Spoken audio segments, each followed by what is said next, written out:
Wato ina tunani mafi munin yaudara ko mutum ya yaudare ka ko ya maka maguɗi ko ya maka ranto yana sane. So mafi muni a ciki shine mutum ya yaudare ka. Shine idan mutum ya maka abin da ya ɓata maka rai sosai, irin ɓacin ran nan an ƙure ka. Mutum ya san ya ɓata maka, sai mutum ya dawo sai ya nuna ma shi bai ma san ya maka wani abu ba. Ko magana mutum zai yi da kai sai ya nuna maka shi bai ma san ya ɓata maka ba. Mutum yana sane ya yi maka ba daidai ba, amma duk da haka mutum ba zai taɓa neman ka yafe masa ba, ba kuma zai taɓa neman ya baka haƙuri ba. Ba za a ba da haƙuri ba, kuma ba za su ba da accountability ɗin abin da suka yi ba. Idan ma ka nema a zauna a yi magana ko a maimaita maganar, ba za su yadda ba. Kawai haka nan sai dai mutum ya zauna yana tunani a nashi lissafi na hauka. Suna expecting ɗin mutum ya tafi da wannan ɓacin ran, ya ci gaba da rayuwarsa da wannan ɓacin ran da suka ɗura ma. Suna expecting ka tafi da wannan ɓacin ran, kada ka nuna ranka ya ɓaci, kada ma ka ce komai, kawai ka yi shiru. In ma za ka je da ƙuncinka da baƙin cikinka ka mutu da shi, su babu wani abin da ya shafi. Don Allah, akwai wani mafi munin yaudaran da ya fi wannan? Babban mafi munin irin wannan halayyar da na karanto shi ne a ce wanda kike so ko wacce kake so shi ya yi ma irin wannan, wanda ake soyayya da shi. Sannan kun san wani abu da abin mamaki da irin wa'annan mutanen, da zaran za ka buɗe baki ka nuna don me yasa aka yi maka irin wannan, da zaran ka buɗe baki za ka ce wani abu, to za su juye zancen kai ka zama kai ne mai laifi, saboda kurin ka ce don me yasa aka yi haka.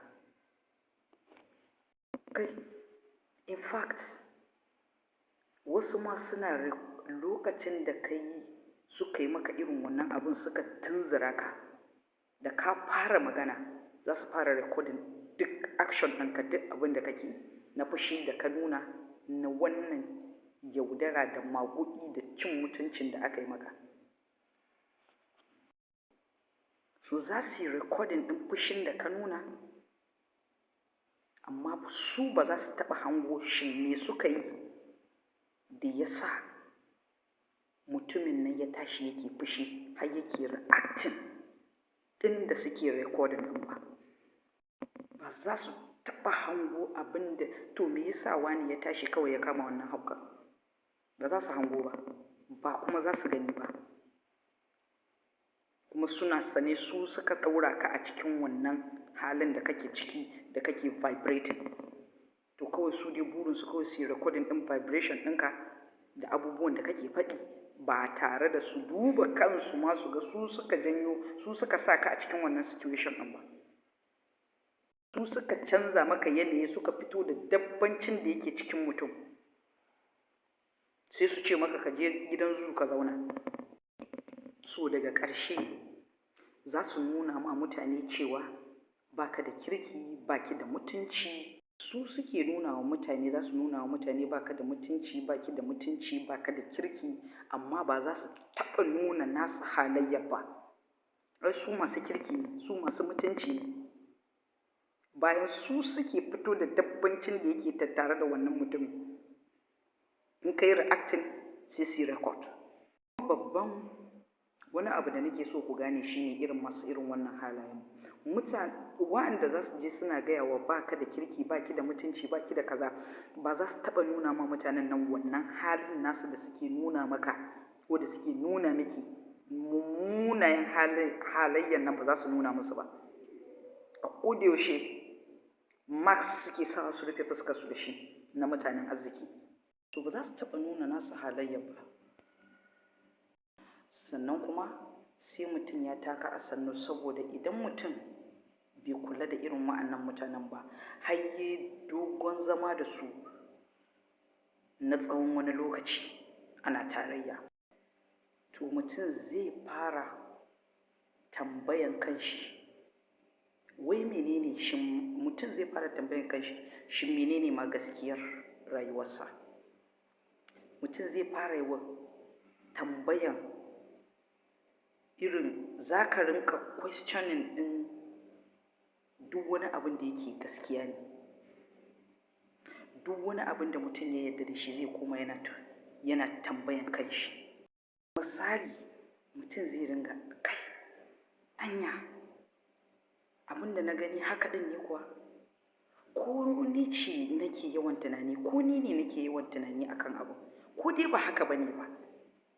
Mutum sai ya fara to ko na cika faɗa ne, ko dai mutum sai ya rinka shakku wa kansa abin da kake ganin ƙiri-ƙiri ka sani, ka kuma san gaskiya, ka gani haka ɗin yake, ka san haka yake.